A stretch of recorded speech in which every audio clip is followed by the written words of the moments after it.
Hello बच्चों, welcome back to my channel mission IIT JEE. Sequence and series के JEE advance के आज हम कुछ और नए क्वेश्चंस को देखते हैं।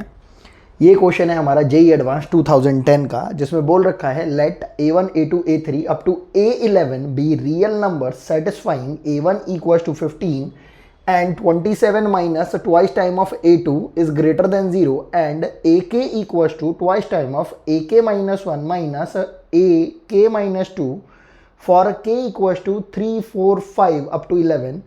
If this expression is equals to 90, then we have to find the value of this expression.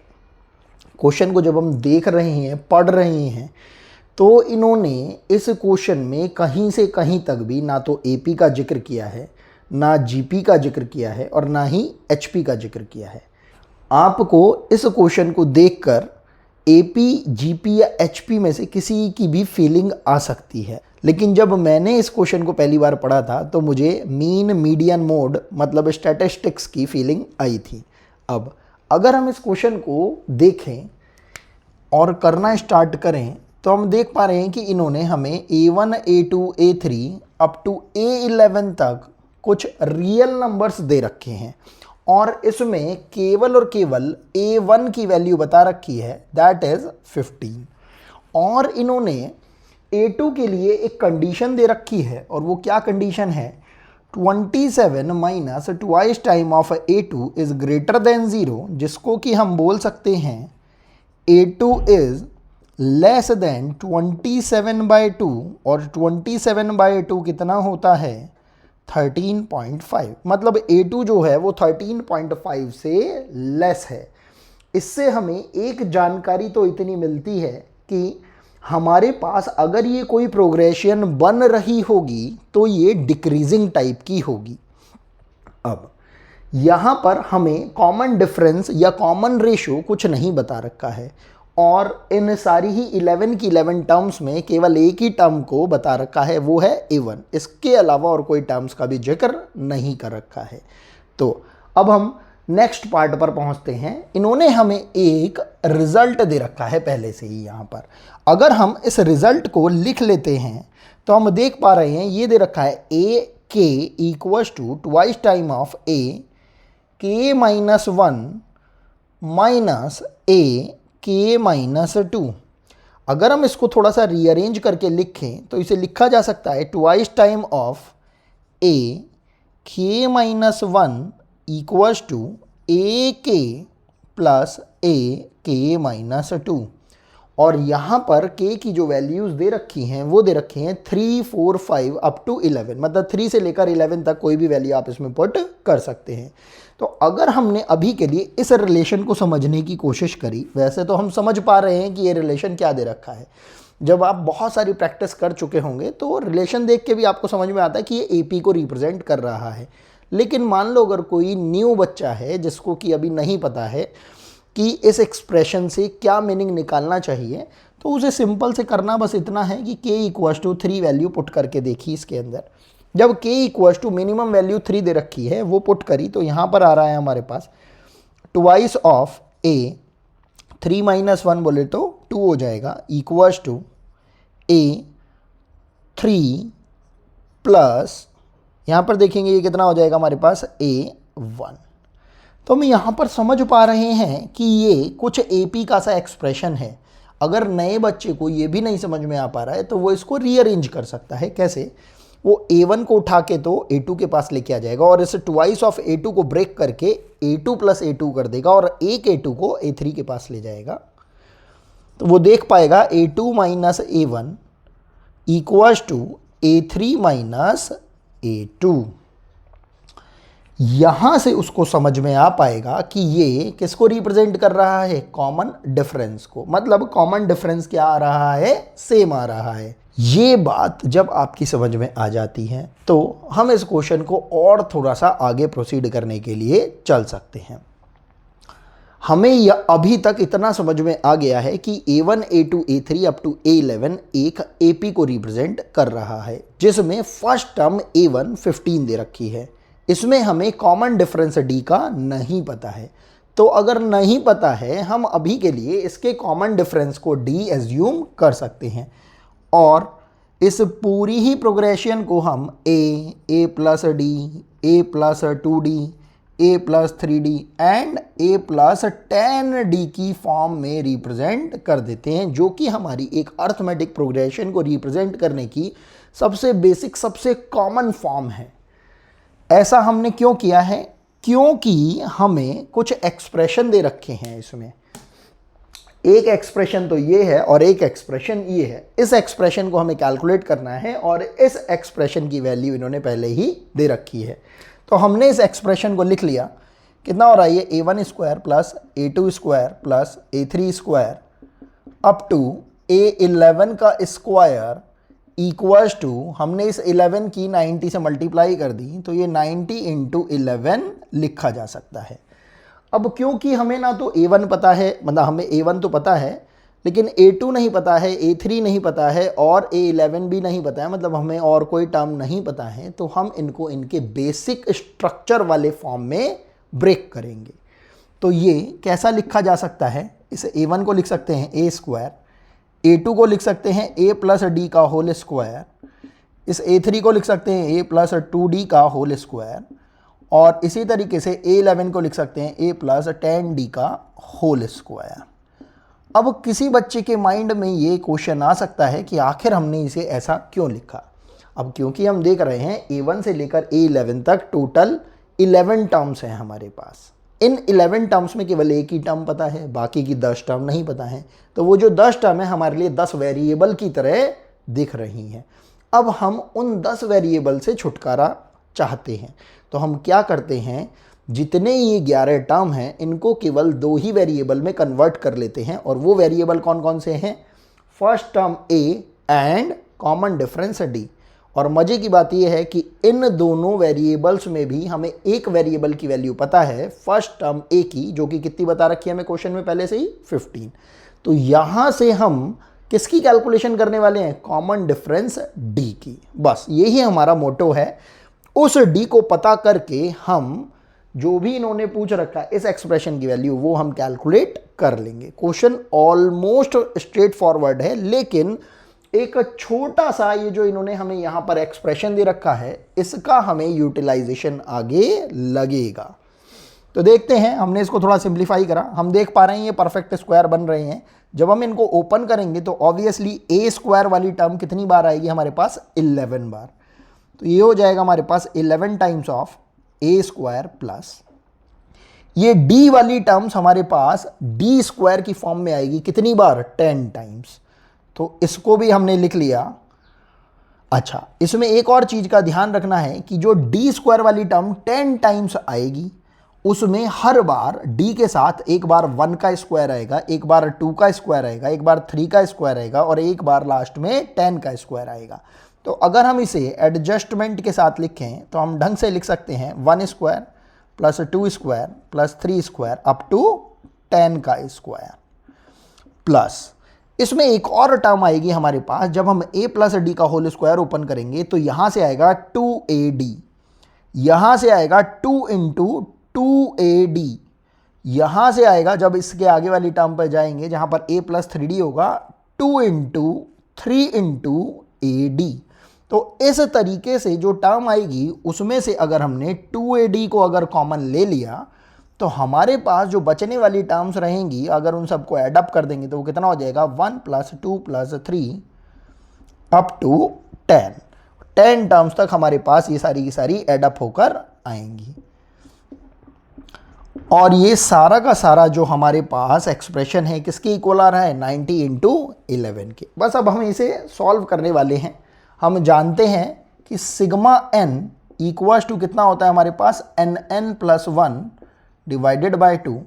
इसी तरह सिग्मा n स्क्वायर होता है हमारे पास, ध्यान से देखेंगे, n plus 1 2n plus 1 divided by 6। ये बेसिक चीज़ें हमें 10th लेवल पर 11th लेवल पर बता दी जाती हैं, जो अगर हमने बाय हार्ट लर्न कर रखे हैं तो क्वेश्चन बिल्कुल भागता हुआ हमारा हो जाएगा। हमने क्या करा, इसे लिख लिया। ये हो जाएगा हमारे पास 11a स्क्वायर। अभी हमने a की वैल्यू नहीं लिखी है, a की वैल्यू हम लास्ट में लिखते हैं जिससे कि हम सिंप्लीफाई ज़्यादा इजीली कर पाएँ। यहाँ पर ये d स्क्वायर हो जाएगा। हम देखते हैं इस एक्सप्रेशन को अगर हम n स्क्वायर की मदद से यहाँ पर सॉल्व करते हैं तो ये कितना हो जाएगा 11, सॉरी n की वैल्यू कितनी है हमारे पास, हम देखते हैं कि अगर इस एक्सप्रेशन को हम इस एक्सप्रेशन की हेल्प से सॉल्व करते हैं तो हमारे पास हो जाएगा टोटल टर्म्स कितनी है 10, तो n into n plus 1 into 2n plus 1 मतलब 21 होल डिवाइडेड बाय 6 प्लस, अब आ जाते हैं हम AD वाले टर्म पर जिसमें 2 से पहले से ही मल्टीप्लाई हो रखा है, 1 प्लस 2 प्लस 3 अप टू 10, ये कितना हो जाएगा हमारे पास 10 मतलब n इंटू n प्लस 1 मतलब 11 whole divided by 2 equals to 90 into 11। इस 11 की मल्टीप्लाई हमने 90 में अभी तक इसीलिए नहीं की थी क्योंकि हम देख रहे हैं सारे ही एक्सप्रेशन में 11 जो है वो कॉमन आ रहा है, तो हमने इस 11 से इस 11 को कैंसिल आउट कर दिया, और कोई कॉमन टर्म अगर कोई कैंसिल आउट हो रही है तो हम उसे देख लेते हैं। जैसे कि हम देख रहे हैं इस 2 से ये 2 कैंसिल आउट हो रहा है। उसके अलावा और हम देख लेते हैं हमारे पास क्या कुछ और भी कैंसिल आउट हो रहा है। हाँ, यहाँ पर हो रहा है ये 6, इस 6 को अगर हम यहाँ पर कैंसिल आउट करते हैं ये 5 हो जाएगा और ये 7 हो जाएगा, तो हमारे पास कितना बच रहा है देख लेते हैं, a square plus 35 times d square plus 10 times of AD equals to 90। अब हम क्या करते हैं, इसमें a की वैल्यू को पुट कर देते हैं, और a की वैल्यू जब हम पुट करते हैं तो एक्सप्रेशन हो जाएगा हमारे पास, देखो 15 को रखा है हमने यहाँ पर, तो हो जाएगा 15 का square plus 35 times d square plus 10 times of 15 into d equals to 90। इस एक्सप्रेशन को जब हम थोड़ा सिंप्लीफाई करते हैं तो एक्सप्रेशन हमारे पास बन के आता है 7 times of d square plus 30 times of d plus 27 equals to 0। अब हमें इसे सिंपल से क्वाड्रेटिक का यूज़ करके फैक्टराइज करना है, तो यहाँ से हमारे पास d की दो वैल्यू आती हैं, d इक्वल्स टू -3 एंड -9/7। जब हमारे पास d की ये दो वैल्यूज़ आती हैं तो इसका यूज़ करके जो हमें A2 की ये जो गिवन क्वांटिटी बता रखी थी स्टार्टिंग में ही क्वेश्चन में, इससे वेरीफाई करना होगा कि हमें कौन सा कॉमन डिफरेंस लेना है। यही इस क्वेश्चन का टर्निंग पॉइंट है। अगर आपने d इक्वल्स टू -3 यूज़ किया तो आप देख पाएंगे कि अगर हम A2 कैलकुलेट करना चाहें तो हमारे पास आएगा A1 प्लस d, वो हो जाएगा हमारे पास 15 माइनस का 3 मतलब 12। हम देख रहे हैं कि हमें A2 के लिए पहले ही बता रखा है कि A2 की जो वैल्यू है 13.5 से कम रहनी चाहिए, तो अभी के लिए ये हमें ठीक सा ऑप्शन लग रहा है। लेकिन अगर हम A2 की वैल्यू चेक करते हैं -9/7 से, तो ये हमारे पास आती है 15 - 9/7। अगर हम 7 से 9 को डिवाइड करते हैं तो ये वैल्यू हमारे पास समथिंग आ रही है 1 पॉइंट, हमने 7 से इसे डिवाइड करा 2 आया, 0.2 और 6 आया और ये 8 आ जाएगा। तो अगर हम इसे अप्रॉक्सीमेटली डिवाइड करके कैलकुलेट करते हैं तो ये हमारे पास वैल्यू आ रही है 13.72 के लगभग। अगर ये 13.72 आ रही है A2 की वैल्यू किससे, D का यूटिलाइजेशन करके जो अभी हमने कैलकुलेट किया है, तो वो वैल्यू जो हमें according to the question given कर रखी है जेईई एडवांस ने वो गलत आ रही है। तो हम D के इस ऑप्शन को रिजेक्ट करके कौन सा अडॉप्ट करेंगे, D इक्वल्स टू -3। अब इस D इक्वल्स टू -3 का यूज करके ही हमें अपने इस एक्सप्रेशन की वैल्यू को कैलकुलेट करना है। तो देखते हैं, हमने A1 की वैल्यू लिख ली, मतलब जो क्या था हमारे लिए फर्स्ट टर्म ये थी 15, और हमारे लिए कॉमन डिफरेंस है डी की वैल्यू, एक्सेप्टेबल वैल्यू क्या आई है -3। तो जिस एक्सप्रेशन को हमें कैलकुलेट करना है उसको लिख लिया हमने a1 plus a2 plus a3 up to a11 divided by 11। उसमें हम बेसिकली देख रहे हैं कि एक अर्थमेटिक प्रोग्रेशन है और इसमें हमें किसी भी एपी के स्टार्टिंग 11 टर्म्स का सम निकालना है।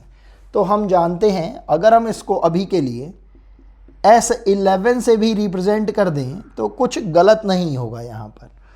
तो हमने S11 मतलब AP के फर्स्ट 11 टर्म्स के सम को निकालने की कोशिश करी, तो हमारे पास वैल्यू आती है n/2 मतलब 11/2 इंटू 2a बोले तो हमारे पास है फर्स्ट टर्म 15 प्लस n-1 मतलब 11 - 1 into equals to 10 into d की वैल्यू कितनी है -3 and this whole divided by 11। इसको थोड़ा सिंप्लीफाई करते हैं। 11 से तो 11 हमारा कैंसिल आउट हो रहा है। कितना आ रहा है 2 इंटू 15 मतलब ये हमारा कितना हो गया 30 माइनस 10 इंटू 3 हमारा ये भी कितना हो गया 30 एंड होल डिवाइडेड बाय कितना हो रहा है 2। तो हम देख पा रहे हैं फर्स्ट 11 टर्म्स का दिस एपी का जो सम है वो कितना आ रहा है हमारे पास 0। यही हमारा रिक्वायर्ड आंसर है। तो नेक्स्ट क्वेश्चन की तरफ बढ़ते हैं। ये क्वेश्चन पूछा गया था जेईई एडवांस 2010 में। एक और हम 2010 का क्वेश्चन कर चुके हैं। इस 2010 के क्वेश्चन के अंदर जो इन्होंने कॉन्सेप्ट लगाया है और जो पूछा है इन्होंने वो एकदम माइंड ब्लोइंग है। मतलब मैं हर क्वेश्चन की जेईई एडवांस लेवल पर भी तारीफ नहीं करता हूँ, लेकिन ये क्वेश्चन तारीफ के लायक है क्योंकि इसमें जो इन्होंने पूछा है वो बिल्कुल डिफरेंट है और कॉन्सेप्ट को लगाने का तरीका भी बिल्कुल जुदा है।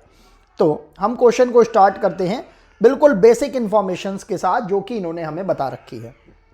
इन्होंने क्या बोल रखा है, let S k where k equals to 1 2 3 up to 100 denotes the sum of the infinite geometric series whose first term is this much and the common ratio is 1/k, then find the value of this whole expression. अब सबसे पहले समझने वाली बात यह है कि k की वैल्यू कहां से कहां तक बोल रखी है, 1 से लेकर 100 तक बोल रखी है और कॉमन रेशियो कितना बता रखा है 1/k बता रखा है, मतलब 1 से छोटा। अगर हमारा ज्योमेट्रिक प्रोग्रेशन के अंदर कॉमन रेशियो 1 से छोटा होता है तो हम जानते हैं इनफाइनाइट टर्म्स की जो सम होती है वो कितनी होती है, s equals to a/1 - r। अगर हम इस फॉर्मूले को जानते हैं और ये भी जानते हैं कि ये कब अप्लाई होना है तो हमारा क्वेश्चन बहुत इजीली सॉल्व होना स्टार्ट हो जाएगा। तो हम सबसे पहले क्या करते हैं, जो हमें बोल रखा है एस के जो कि रिप्रेजेंट कर रहा है इनफाइनाइट टर्म्स के सम को ज्योमेट्रिक सीरीज की, उसको कैलकुलेट कर लेते हैं। फर्स्ट टर्म हमें यहां पर पहले ही बता रखा है वो कितना है हमारे पास k-1/k factorial whole upon 1 - r। r कितना दे रखा है हमें 1/k। ये इनफाइनाइट टर्म्स का जो सम है वो केवल और केवल तभी निकाला जा सकता है ज्योमेट्रिक प्रोग्रेशन के अंदर जब हमारे पास जो कॉमन रेशियो है वो 1 से छोटा हो। हमें k की वैल्यू भी बता रखी है 1 से लेकर 100 तक है और कॉमन रेशियो जो बता रखा है वो 1/k बता रखा है, मतलब k किसी भी कंडीशन के अंदर 1 से बड़ा नहीं है और जब k 1 से छोटा है तो यहां पर हम ज्योमेट्रिक प्रोग्रेशन के इनफाइनाइट टर्म्स का सम a/1 - r लगाकर इजीली सॉल्व कर पा रहे हैं। बस हमने इसको सॉल्व किया। हम देख रहे हैं हमने यहां पर नीचे सिंपल से इसका एलसीएम ले लिया तो ये कितना हो जाता है हमारे पास k-1/k फैक्टोरियल और अपॉन में होल अपॉन में आ रहा है हमारे पास k-1/k। इसे और थोड़ा सा अगर हम सिंप्लीफाई करते हैं तो हम देख रहे हैं कि ये जो k है ये तो ऊपर चला जाएगा और इस k-1 से ये k-1 कैंसिल आउट हो जाएगा। जो बच रहा है हमने उसको लिख लिया, ये कितना हो जाएगा k/k फैक्टोरियल। ये किसकी वैल्यू आ रही है हमारे पास, एस के की। थोड़ा ध्यान देंगे, अगर हम इसको भी थोड़ा सा सिंप्लीफाई करना चाहें तो ये हमारे पास हो जाएगा 1 के माइनस 1 फैक्टोरियल। वो कैसे, क्योंकि हमने इस के फैक्टोरियल को लिख दिया के इंटू के माइनस 1 फैक्टोरियल, और के से के को हमने कैंसिल आउट कर दिया। आई होप आपको बेसिक नॉलेज होगी परम्यूटेशन कॉम्बिनेशन की। उस बेसिक नॉलेज के बेसिस पर हम यहाँ पर इन फैक्टोरियल्स वाली टर्म को मैनिपुलेट करेंगे।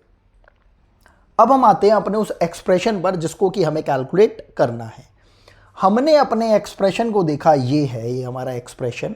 इस एक्सप्रेशन को सिग्मा लगाने से पहले हम थोड़ा सा सिंप्लीफाई करते हैं। तो हमने अपने इस एक्सप्रेशन को अभी के लिए नाम दे दिया लेट से ई। तो ये हम देख पा रहे हैं ये कितना होगा हमारे पास, के स्क्वायर माइनस 3k प्लस 1, और इसमें हमने मल्टीप्लाई कर रखी है किसकी, अपने ये जो इनफाइनाइट ज्योमेट्रिक जो सीरीज के टर्म्स हैं उनके सम की। तो ये हमारे पास, अगर हम देखते हैं कि यहाँ पर ये एक्सप्रेशन है हमारे पास के स्क्वायर माइनस 3k प्लस 1, ये ऐसे नॉर्मली फैक्टराइज नहीं हो पाता है। क्यों?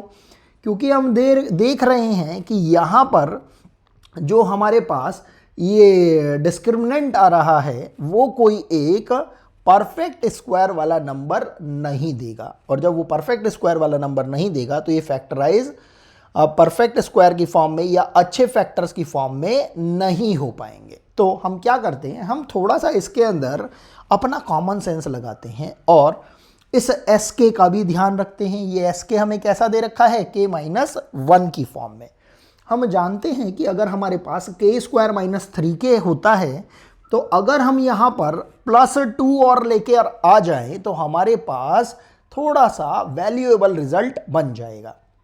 तो हम क्या करते हैं, इसमें प्लस 1 और माइनस 1 लिख देते हैं इस एक्सप्रेशन में। इससे हमारा एक्सप्रेशन कैसा हो जाएगा, के square minus 3k plus 2, plus plus वाली टर्म्स को एक साथ रखा है और ये प्लस 1 के साथ माइनस 1 इसलिए रखा है जिससे कि बैलेंस आउट हो जाए, क्योंकि अगर हम इन्हें कैंसिल आउट भी करते हैं तो हमारा एक्सप्रेशन ओरिजिनल ही रहेगा। लेकिन for the sake of convenience, for the sake of easiness, हम एक्सप्रेशन को इजी बनाने के लिए ये प्लस माइनस 1 लिख रहे हैं। ये हो जाएगा हमारे पास माइनस 1, और एस के को भी लिख लिया आपने 1 के माइनस 1 फैक्टोरियल। अब हम देख पा रहे हैं कि ये के स्क्वायर माइनस 3k प्लस 2 को हम इजीली फैक्टराइज कर सकते हैं। ये कैसे फैक्टराइज हो सकता है, हम देख रहे हैं 2 को हम बोल सकते हैं 2 इंटू 1, और जब हम 2 इंटू 1 में जब हम ऐसा लिखते हैं 2 प्लस 1, बेसिक फैक्टराइजेशन जो हमें 5th 6th क्लास में सिखाया जाता है, वो बन जाएगा हमारे पास 3। क्यों? क्योंकि 2 से पहले हमें कैसा साइन दिखाई दे रहा है, प्लस का। तो हमारे पास एक्सप्रेशन बन के आ रहा है के माइनस 2 इंटू के माइनस 1 एंड ये माइनस 1, और इसमें मल्टीप्लाई कर रखी है हमने के माइनस 1 फैक्टोरियल की। उस फैक्टोरियल वाली टर्म को हमने अपनी बेसिक मैथमेटिक्स के अकॉर्डिंगली सेग्रीगेट करके दोनों ही टर्म्स के नीचे भेज दिया है। तो ये टर्म हो जाएगी हमारे पास के माइनस 1 फैक्टोरियल, और इसके अपॉन में भी हो जाएगा के माइनस 1 फैक्टोरियल। हमें बस अब इसे थोड़ा सा मैनिपुलेट करना है, थोड़ा सा सिंप्लीफाई करना है। हमने क्या करा, इस के माइनस 1 को थोड़ा सा एक्सपेंड कर दिया।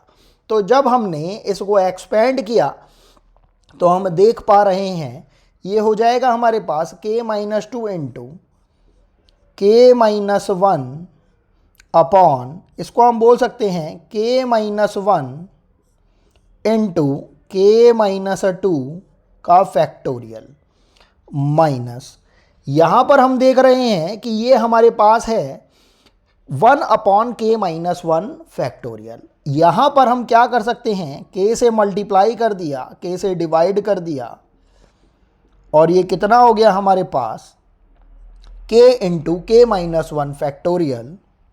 एक्सप्रेशन पर ध्यान देंगे, के माइनस 1 से ये के माइनस 1 हमारा कैंसिल आउट हो जाता है।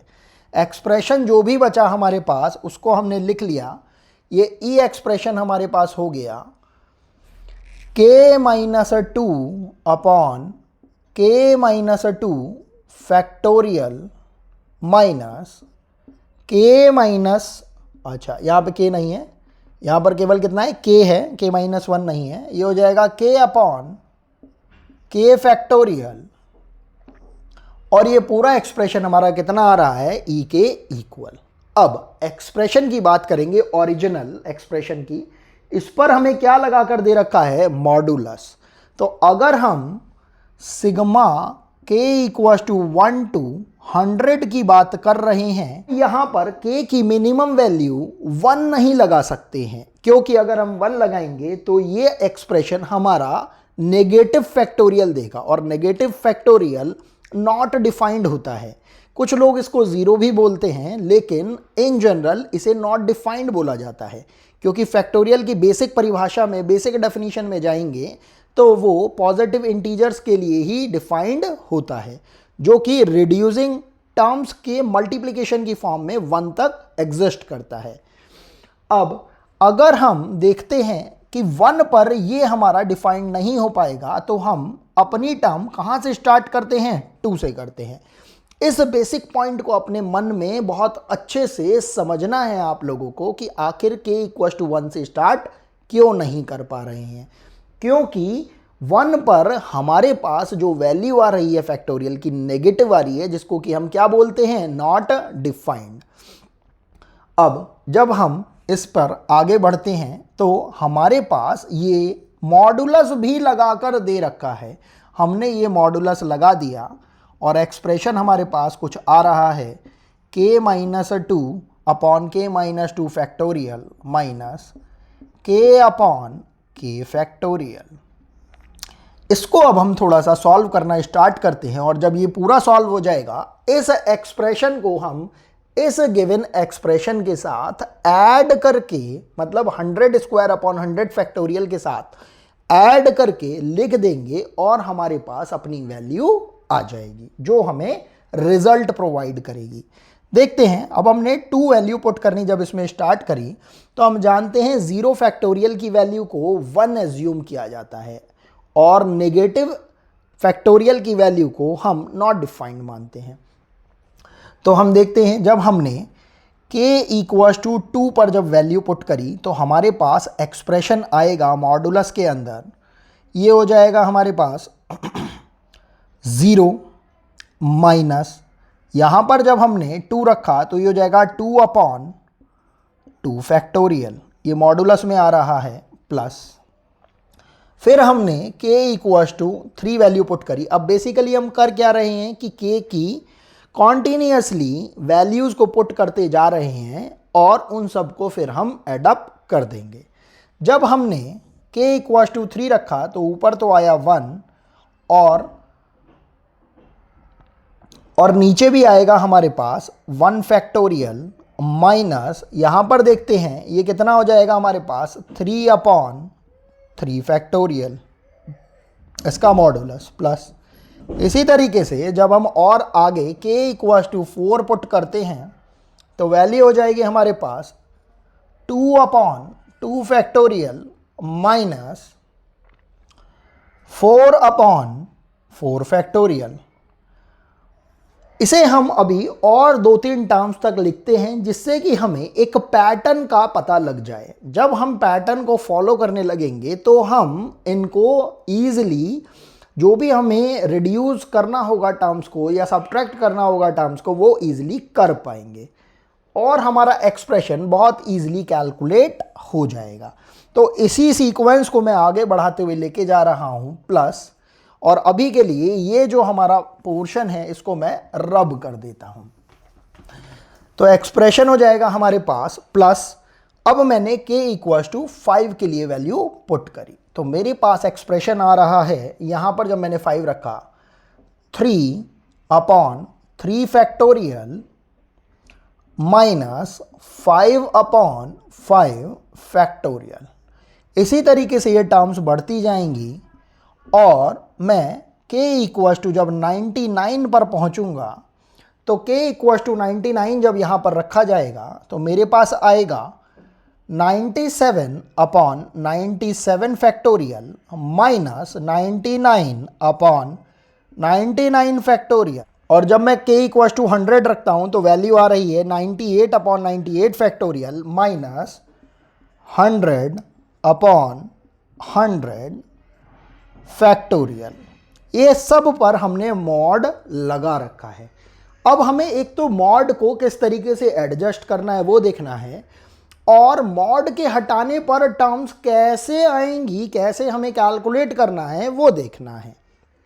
जब हमने इन सब को सम अप करने की तैयारी करी तो हम देख पा रहे हैं यहाँ पर ध्यान से कि मॉड में हम जानते हैं पॉजिटिव वाली क्वांटिटी तो पॉजिटिव के साथ खुलती है, लेकिन जो नेगेटिव वाली क्वांटिटी है वो नेगेटिव साइन के साथ मॉड हटने पर ओपन होती है। तो हम देखते हैं, जब हमने इस फर्स्ट एक्सप्रेशन को देखा, यहाँ पर 0 माइनस 2 अपॉन 2 फैक्टोरियल, मतलब ये -1 वाली क्वांटिटी है। जब मॉड यहाँ से ओपन होगा तो यहाँ पर मेरे पास वैल्यू आएगी 1, क्योंकि माइनस वाली क्वांटिटी को मॉड जब ओपन करेगा तो वो माइनस के साथ ओपन करेगा, ये वैल्यू हमारी हो जाएगी +1। यहाँ पर वैल्यू देखते हैं, जब हम अपने सेकेंड एक्सप्रेशन पर आते हैं, यहाँ वैल्यू है 1 माइनस 3 अपॉन 3 फैक्टोरियल। ध्यान देंगे तो 3 अपॉन 3 फैक्टोरियल बेसिकली 1 अपॉन 2 को रिप्रेजेंट कर रहा है। तो 1 माइनस 1/2 ये पॉजिटिव क्वांटिटी है, मतलब मॉड को हम प्लस से ओपन करेंगे तो हमारे पास वैल्यू आ रही है 1 माइनस 1/2 या 3/3 फैक्टोरियल भी आप इसे लिख सकते हो। अभी के लिए लिख देते हैं जिससे कि आपको कंफ्यूजन ना हो। अब जब हम अपने थर्ड एक्सप्रेशन पर आते हैं, हम देख पा रहे हैं कि यहां पर भी जो हमारे पास वैल्यू आ रही है वो कितनी आ रही है 2 अपॉन 2 फैक्टोरियल, मतलब ये 1 है हमारे पास, और ये 4 अपॉन 4 फैक्टोरियल मतलब 1 अपॉन 6, मतलब ये क्वांटिटी भी हमारी पॉजिटिव आएगी, मतलब मॉड लगाने की जरूरत नहीं है। इसी पैटर्न को अगर हम फॉलो करते हैं तो हम देख पाएंगे बस एक इस फर्स्ट टर्म को छोड़कर बाकी सारी की सारी टर्म्स में मॉड लगाने की जरूरत हमें नहीं है। बस यही आईआईटी आपसे चाहता है कि आप इस क्वेश्चन को इतना समझ के क्वेश्चन को सॉल्व करें जिससे कि क्वेश्चन की बारीकी को आप बहुत अच्छे से समझ पाएं।